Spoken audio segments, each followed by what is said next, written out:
बच्चे हमने पहले पढ़ा था कि क्या क्या सब्जेक्ट्स हो सकते हैं, क्या क्या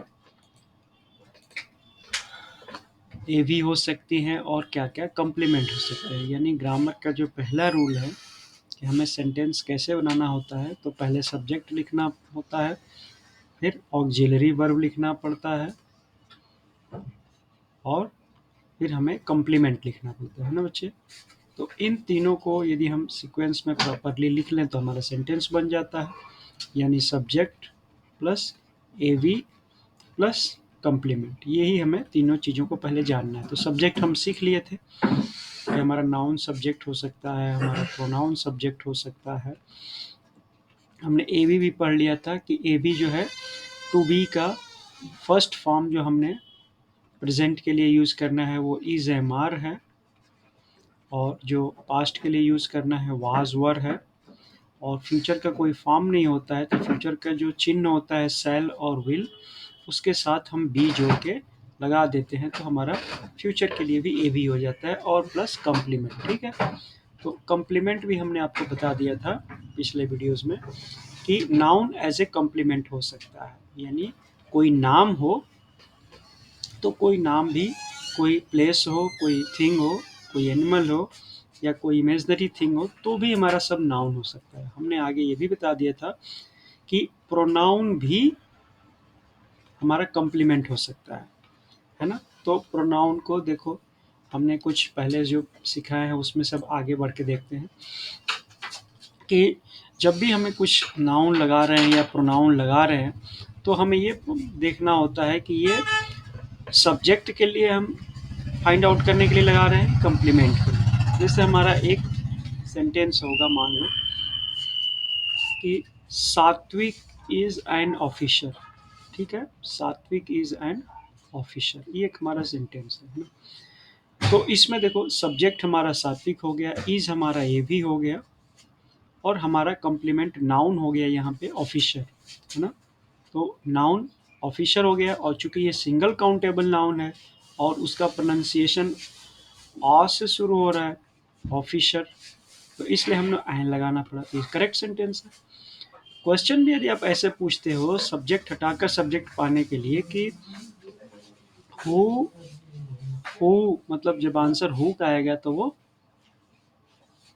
सजीव के लिए आएगा, लिविंग बीइंग के लिए आएगा। जब वर्ड से आंसर आएगा तो वो निर्जीव के लिए आएगा। यानी पोस्ट जो होता है, पोस्ट जो हु, देखो हु इज सात्विक या हु इज एन ऑफिसर, एक क्वेश्चन ऐसे बन सकता है, या व्हाट इज सात्विक, ऐसे भी बन सकता है। ठीक है, तो ये क्या कहना चाहता है कि जब आपका रिजल्ट आएगा हु इज एन ऑफिसर तो आंसर क्या आएगा, सात्विक। ये लिविंग बीइंग का आंसर हो जाएगा, सात्विक इज ए लिविंग बीइंग, तो इसलिए ये आंसर आएगा। तो हु से क्वेश्चन करेंगे, और व्हाट इज सात्विक, तो सात्विक इज एन ऑफिसर। यानी जो रिप्लाई आएगी वो कॉम्प्लीमेंट में आ रही है, और कॉम्प्लीमेंट में यहाँ पे निर्जीव है। पोस्ट क्या होता है, निर्जीव होता है, तो इसलिए इसको हम व्हाट से करते हैं। ठीक है, तो हु और व्हाट से भी क्वेश्चन लगा के हम सब्जेक्ट और कॉम्प्लीमेंट पा सकते हैं। ठीक है, एक ऑप्शन ये आपने सीखा आज। दूसरा क्या होगा कि यदि हम इसका रिप्लाई देना चाहें, तो जैसे सात्विक इज एन ऑफिसर, ये हमारा अफर्मेटिव सेंटेंस हो गया। आपको हमने सेंटेंस भी बताया था ना कि सेंटेंस कितने तरह से हो सकता है। एक अफर्मेटिव हो सकता है, यानी सिंपल या पॉजिटिव हो सकता है ना, पॉजिटिव रिप्लाई आएगा। हु इज एन ऑफिसर, तो सात्विक इज एन ऑफिसर। फिर नेगेटिव इसका बनेगा, नेगेटिव अफर्मेटिव के बाद नेगेटिव, तो ये होगा सात्विक इज नॉट एन ऑफिसर। यानी जब नॉट आएगा तो इज के बाद ए भी के बाद, यानी सब्जेक्ट प्लस ए भी प्लस नॉट, यदि नेगेटिव सेंटेंस बने तो ऐसे बनेगा, है ना। अच्छा, और यही इसका इंट्रोगेटिव बनेगा। इंट्रोगेटिव, इंट्रोगेटिव मतलब प्रश्नवाचक, ये नकारात्मक हो गया, नकारात्मक वाक्य। ये हो गया सकारात्मक वाक्य, ये हो गया प्रश्नवाचक, प्रश्न हम पूछते हैं ना, या प्रश्नात्मक। तो हम प्रश्न पूछेंगे कि इज सात्विक एन ऑफिसर, तो इसके दो आंसर आ सकते हैं, या तो सात्विक ऑफिसर होंगे या सात्विक ऑफिसर नहीं है। तो यदि हम सिर्फ ये आंसर यस में आता है तो यस सात्विक इज, ये आंसर होगा, यस सात्विक इज। बाकी ये चीजें आगे लिखने की जरूरत नहीं होती है। ये इंग्लिश की ब्यूटी है कि इतने से ही पता चल जाता है कि क्वेश्चन का हम आंसर इतना ही देते हैं, यस सात्विक इज, या नो, जब नो लिखेंगे तो नो सात्विक इज नॉट। इतने में ही बात चल जाएगी कि आप कहना चाहते हैं कि नो सात्विक इज नॉट एन ऑफिसर। तो एन ऑफिसर वर्ड जो यहाँ पे हम छुपा लेते हैं, शब्द की संख्या हम बचा लेते हैं, तो मीनिंग पूरा वही निकल कर आता है। ठीक है, ये हमने जो प्रश्न किया वो सजीव के लिए हम करेंगे तो हु से, और निर्जीव के कर लेंगे तो वाट से करेंगे। ठीक है, सात्विक इज ए मैन, तो हमारा लाइव हो गया। सात्विक इज एन ऑफिसर, तो हमारा निर्जीव हो गया, पोस्ट, है ना। तो हु और वाट का भी यूज हम करके क्वेश्चन से लेते हैं। अब प्रोनाउन एज ए सब्जेक्ट और प्रोनाउन एज ए ऑब्जेक्ट, या प्रोनाउन एज ए कम्प्लीमेंट, इन दोनों में क्या अंतर है? सब्जेक्ट में हमारा प्रोनाउन हो सकता है, सब्जेक्ट में हमारा नाउन हो सकता है, ए बी, और कम्प्लीमेंट में भी हमारा नाउन हो सकता है, और कम्प्लीमेंट में भी हमारा प्रोनाउन हो सकता है। इन दोनों में क्या अंतर है? जब कम्प्लीमेंट में प्रोनाउन होता है तो देखो इस तरह की, जब आप अंग्रेजी देखोगे कि इट इज आई, तो यदि इसका सब्जेक्ट इट होगा, इट इज आई, मैं हूं, who is, who is knocking at door, who is knocking at the door, who is knocking at the door. ये मान लो हमारा क्वेश्चन आ गया कि भाई दरवाजे कौन खटखटा रहा है, तो आंसर आएगा कि मैं हूं, इट इज आई। तो इट इज आई कहेगा, इट इज मी कहना, हालांकि अब कुछ ग्रामेरियन मी को भी कह रहे हैं कि ठीक है, लेकिन वास्तव में वो अब सब्जेक्ट बताना चाहता है कि मैं हूं, सब्जेक्ट का मतलब कर्ता के रूप में ये बात करना चाहता है, कर्म के रूप में नहीं। तो इसलिए करेक्ट आंसर होता है it is I, it is we, it is you, it is they, it is she, it is it, ये होता है ना। यानी यहाँ पे जो इट होगा ये हमारा एक सब्जेक्ट होगा, ये इज हो गया, ये हमारा ए भी हो गया, और प्रोनाउन इन नॉमिनेटिव केस, यानी I we he you she it they, ये वाला आता है। ठीक है, तो एक प्रोनाउन एज ए कम्प्लीमेंट ऐसे भी होगा। ठीक है, दूसरा एडजेक्टिव एज ए कम्प्लीमेंट। अब नया शब्द आपके लिए आ गया कि भाई एडजेक्टिव क्या होता है। एडजेक्टिव होता है जो नाउन और प्रोनाउन के, नाउन एंड प्रोनाउन के बारे में कुछ विशेषता बताए, विशेषता बताए या कमी बताए, या फिर ये कहते हैं कि add something, add something in the meaning of noun या प्रोनाउन, नाउन या प्रोनाउन के मीनिंग में कुछ जोड़ दे। जैसे सात्विक इज एन ऑफिसर, हमारा एक सेंटेंस हो सात्विक इज एन ऑफिसर, सात्विक इज एन ऑफिसर। अब इसमें क्या कह सकते हैं, ऐसे लिख लो इसके स्पेलिंग, सात्विक इज एन ऑफिसर, तो ये हमारा नाउन हो गया। अब इसमें मैं कह सकता हूँ कि सात्विक इज गुड ऑफिसर। कोई ऑफिसर करप्ट भी होते हैं, करप्टेड ऑफिसर हो सकते हैं, ऑनेस्ट ऑफिसर हो सकते हैं। तो अब इसके अनुसार ये इसको क्वालिफाई कर देगा, इसके मीनिंग में कुछ जोड़ दिया, है ना। तो सात्विक इज एन ऑनेस्ट ऑफिसर, तो अब जो ए एन लगेगा अब इसके अनुसार लगेगा। अब इस ऑफिसर के सामने से तो हट गया ना, ये इसके सामने आ गया। तो एन ऑनेस्ट, तो ऑनेस्ट की स्पेलिंग इज गुड, तो ए गुड ऑफिसर ऐसे होगा। सात्विक इज ए गुड ऑफिसर, सात्विक इज एन ऑनेस्ट ऑफिसर। यानी एडजेक्टिव भी हमारा कम्प्लीमेंट में हो सकता है, दो तरह से हो सकता है, या तो नाउन या प्रोनाउन में कुछ जोड़े, या डायरेक्ट भी बैठ सकता है, मतलब किसी नाउन प्रोनाउन के नहीं रहने पर भी जाके कम्प्लीमेंट बन जाएगा। जैसे सात्विक इज गुड, सात्विक इज गुड, अब यहीं पे आगे हमने ऑफिसर नहीं लिखा या कोई भी पोस्ट नहीं लिखा तो भी करेक्ट सेंटेंस है। सात्विक इज गुड या सात्विक इज फेयर, सात्विक इज फेयर या सात्विक इज टॉल। तो ऐसे हम कह सकते हैं ये हमारा कॉम्प्लीमेंट के रूप में भी एडजेक्टिव हो सकता है। तो कॉम्प्लीमेंट के रूप में या तो डायरेक्ट फॉर्म में बैठा होगा या किसी नाउन या प्रोनाउन को मीनिंग जोड़ रहा होगा या फिर वो विशेषता बता रहा हो। तो दोनों तरह से कॉम्प्लीमेंट एज ए एडजेक्टिव हो सकता है। ठीक है बच्चे, इसमें कुछ गलतियां होती हैं।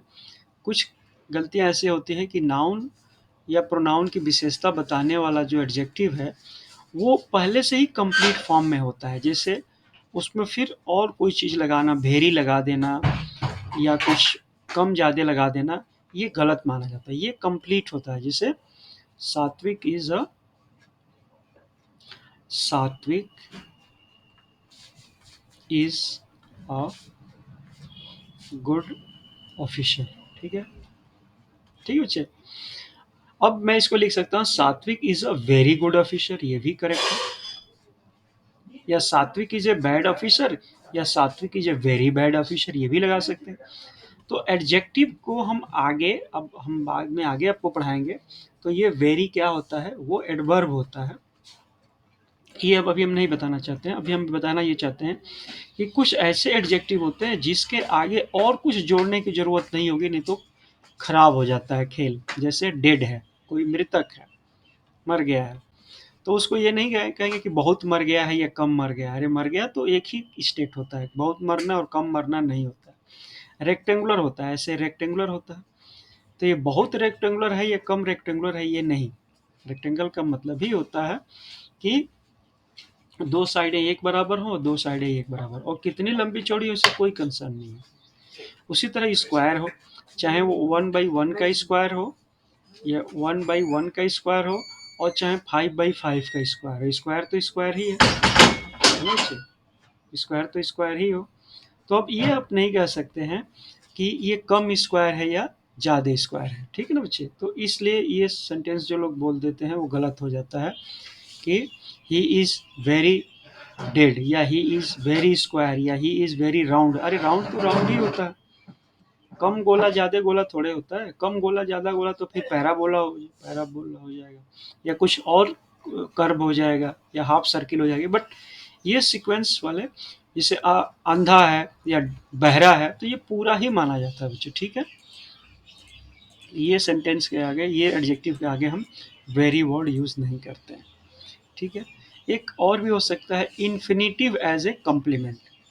हम कम्प्लीमेंट में क्या क्या पढ़ चुके हैं कि noun can be complement, pronoun can be complement, adjective can be complement, ये सब पढ़ लिया हमने ना। अब इन्फिनिटिव कैन बी कम्प्लीमेंट।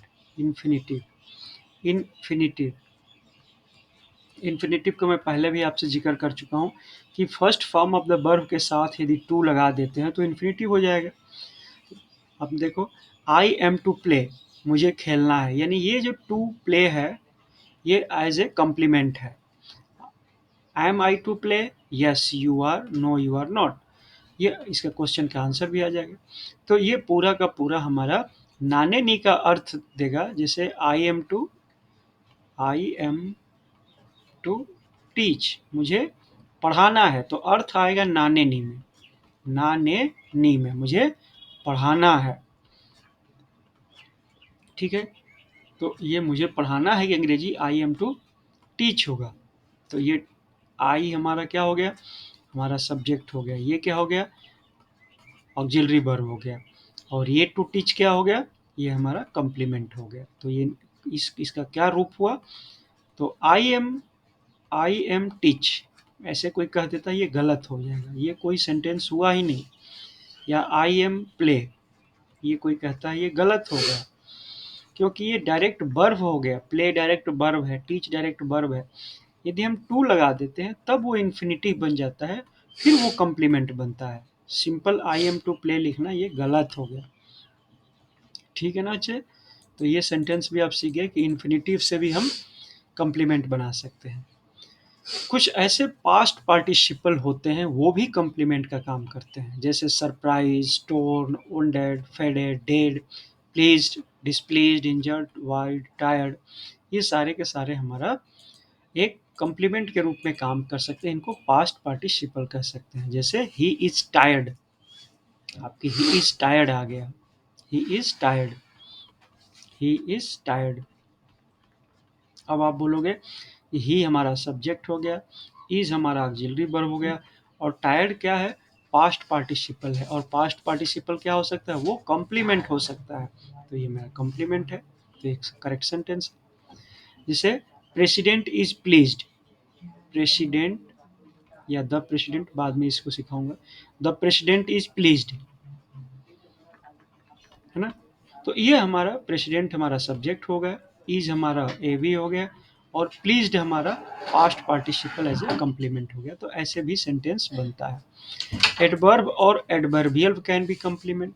अब एक नया चीज मैं आपको बोल दिया, एडवर्ब और एडवर्बियल क्या होते हैं। तो सबसे पहले समझ लो कि एडवर्ब क्या होता है। एडवर्ब वो होता है जो किसी क्रिया की विशेषता, विशेषण की विशेषता या स्वयं की विशेषता बताता हो। किसी की भी विशेषता बता सकता है, चाहे किसी क्रिया का या किसी विशेषण, मतलब खुद की विशेषता बताता हो, या किसी अन्य बताई हुई विशेषता में भी कुछ विशेषता बता देता है, तो वो हमारा एडवर्ब हो जाता है। जैसे he is an honest officer, तो ही हमारा क्या हो गया, सब्जेक्ट हो गया। ये ही क्या है, प्रोनाउन है, तो प्रोनाउन एज ए सब्जेक्ट। ई हमारा क्या है, ऑक्सिलरी वर्ब है। ऑनेस्ट क्या है, हमारा एडजेक्टिव है। ऑफिसर क्या है, हमारा नाउन है। और चूंकि ये सिंगुलर काउंटेबल नाउन है, इसलिए हमने ए या एन लगाना था, तो एन इसलिए लगाया क्योंकि इसका प्रोनाउंसिएशन आज से था। अब वेरी लगा सकते हैं। अब वेरी क्या होगा, वेरी यहाँ पे होगा हमारा एडवर्ब, क्योंकि एडवर्ब में क्या किया, ऑनेस्ट को भी विशेषता बता दिया। ऑनेस्ट तो है ही, लेकिन ये वेरी ऑनेस्ट है, बिल्कुल कोई गुंजाइश नहीं इसमें कमी की। ही इज गुड ऑफिसर, अब गुड के आगे हमने वेरी लगा, इज वेरी गुड ऑफिसर, ठीक है। तो ये हमारा एडवर्ब कहलाएगा। और इसी एडवर्ब को यदि सिंगुलर फॉर्म में होगा तो एडवर्ब कहते हैं, और ये मोर देन वन वर्ड हो, यानी ग्रुप ऑफ वर्ड हो, तो एडवर्बियल हो जाता है, तो वो उसको हम एडवर्बियल कहते हैं। तो एडवर्ब या एडवर्बियल भी हमारे क्या हो सकते हैं, कॉम्प्लीमेंट हो सकते हैं। अब एडवर्बियल का यूज देखो, इसको बोलते हैं time place, time place reason, ये हमारे सब एडवर्बियल हो गए। मतलब कई एक साथ एडवर्ब का या कई एक साथ इनका ग्रुप ऑफ वर्ड आएंगे। जैसे देखो, ये इसके साथ प्रीपोजिशनल वर्ड आ जाएगा। जैसे इन द, ये प्लेस के ऊपर सराउंडेड बाई होगा तो इन द, या ऑन द, एक चीज दूसरे ऊपर चीज के होगी, या एट द मतलब नियर बाई प्लेस पे, और अंडर द मतलब कि किसी चीज के नीचे। अब एक एक यहाँ पे देख लो, एक बिल्ली है, वो टेबल के नीचे है, तो अंडर द टेबल, यहाँ पे बिल्ली बैठी है, तो ये हमारा टेबल है। इसी के नीचे कहीं बिल्ली बैठी है, तो ये अंडर द टेबल हो जाएगी। अब ये near by the point, at, at का मतलब ये इतना बड़ा टेबल है, हमें पता नहीं है कि वो कहाँ बैठी है, तो यहाँ पे एट द टेबल, ठीक है। और ऑन द टेबल का मतलब होता है कि एक चीज दूसरे चीज के ऊपर ही आके पूरी तरह बैठ गई है, ऑन द टेबल ये है, या टेबल के ऊपर टेबल रख देना। जैसे बड़ा पेड़ होता है तो एट द ट्री, है ना, किसी पेड़ के कहीं भी किसी ब्रांच पे बैठी हुई, तो एट द ट्री।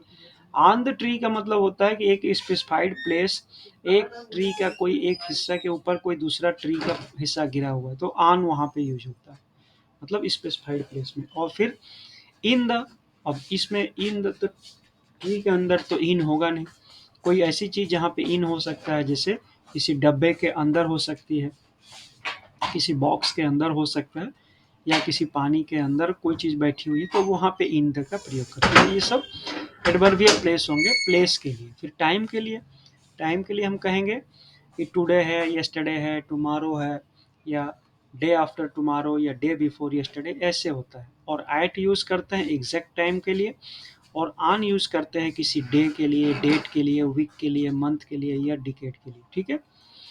ये हमारा प्लेस के साथ ई, इन, ऑन, एट, अंडर था, ये टाइम के साथ एट और ऑन है, ठीक है। किसी फेस्टिवल और और कोई इस तरह के सीजन वगैरह के लिए भी हम कंप्लीमेंट का यूज़ कर सकते हैं। और उस कंडीशन में यदि हमें यूज़ करना पड़ा ये मंथ, ईयर, डेट वगैरह, तो उसका भी हमारा कंप्लीमेंट जब बनाएंगे तो उस कंप्लीमेंट में जो सब्जेक्ट बनेगा वो न्यूट्रल बोलते हैं, neutral it. Neutral it, neutral का मतलब होता है, इसका मीनिंग कोई कुछ नहीं होगा, ये ज़बरदस्ती लिखा गया है, इसका मतलब ये होगा जैसे आपके मेन जो लाइन होती है बिजली की, उसी लाइन से आपका घर की बत्ती जलती है। न्यूट्रल क्या होता है? न्यूट्रल एक तो फेस होता है, एक न्यूट्रल होता है। न्यूट्रल का मतलब जस्ट आपने खड़ा करने के लिए इसको, ये कि ओवर पावर होगी या बिजली ऐसी होगी तो अर्थिंग कराने के लिए इसको प्लेस, फेस को अर्थिंग कराने के लिए यूज़ करते हैं। तो उसी तरह ये भी होता है न्यूट्रल ईट। न्यूट्रल ईट का कोई खास मीनिंग नहीं होता है, बट जस्ट जोड़ने के लिए यूज कर देते हैं। तो जब ये न्यूट्रल ईट बनेगा तो सब्जेक्ट की जगह पर आ जाएगा, फिर ए भी, और कॉम्प्लीमेंट की जगह पे ये सारी चीज़ें आएंगे। जैसे 6 बजे हैं, 6 बजे हैं, तो 6 का इंग्लिश 6 हो जाएगा, है ना। इज का मतलब कि हैं की बात कर रहा है, बजे का वो क्लॉक कह देंगे। तो इसमें इतने पर ही हमारी इंग्लिश तो इतनी ही थे, बट ईट लगाना पड़ गया, ईट आगे से एक एक्स्ट्रा लिखना पड़ गया, जबकि ईट की यहाँ पे कोई अंग्रेजी बन ही नहीं रही। यह 6 बजे है नहीं, अब ईट का मतलब आप बोलोगे सर ईट का मतलब यह कहना चाहता हूँ मैं, तो यह 6 बजे थोड़े कहा जाता है।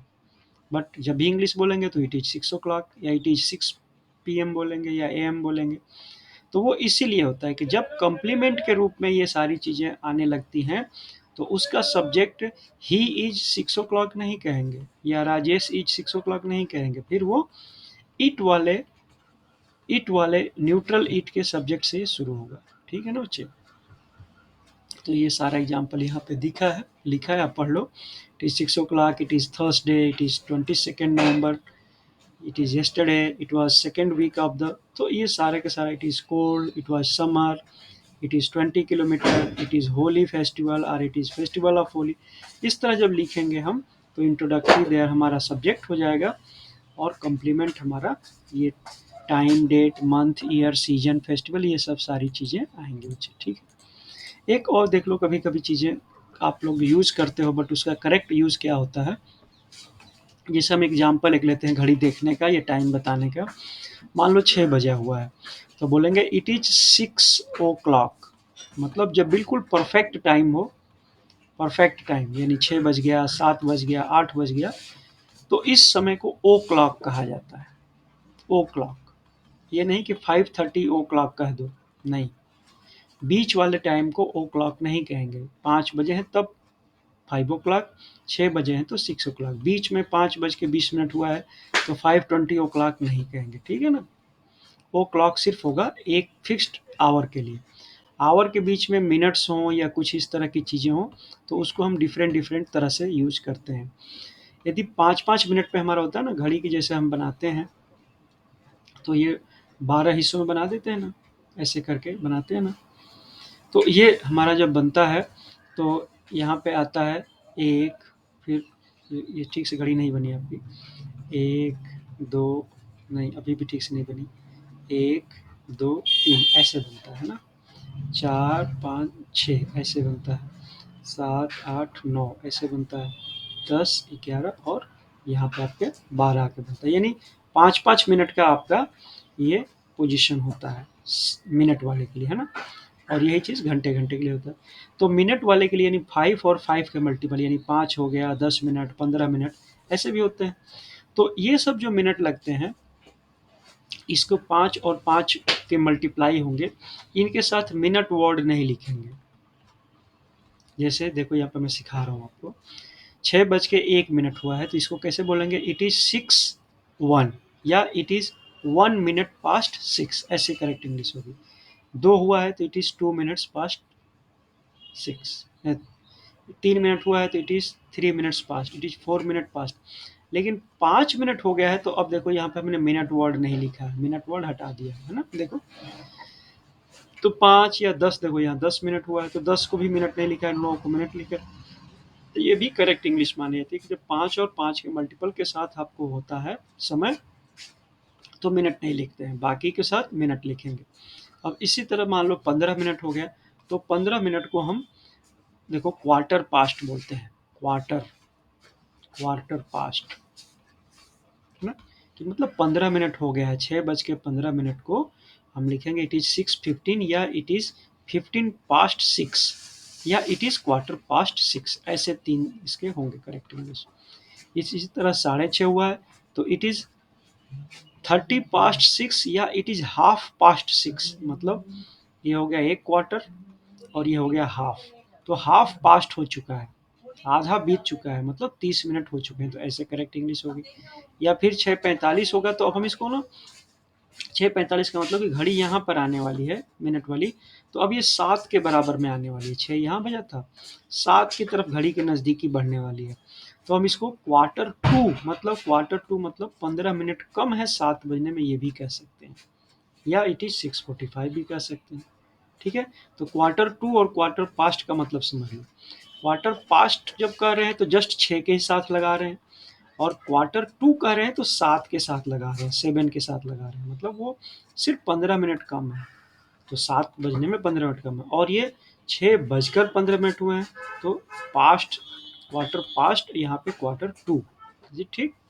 6:55 हुआ है तो वही इट इज 5 to 7, मतलब नज़दीक आ गया है 7 के, तो इट इज 5 to 7, मतलब 5 मिनट में ही 7 बजने वाला था, इट इज 5 to 7, या इट इज 6:55, या इट इज 55 past 6, तो ऐसे लिखते हैं बच्चों, ठीक है। तो ये हमारा कम्प्लीमेंट हो जाता है।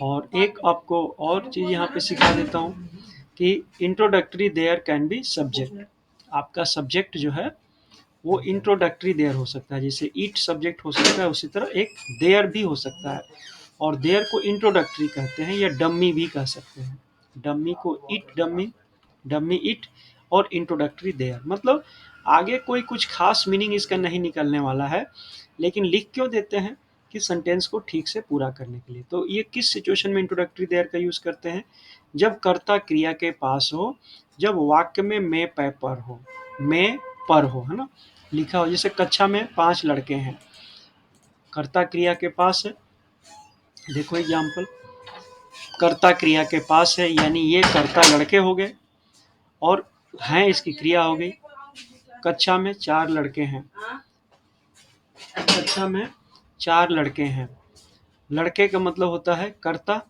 और हैं हो गई क्रिया, तो ये इसके पास है, पहला कंडीशन की कर्ता क्रिया के पास है।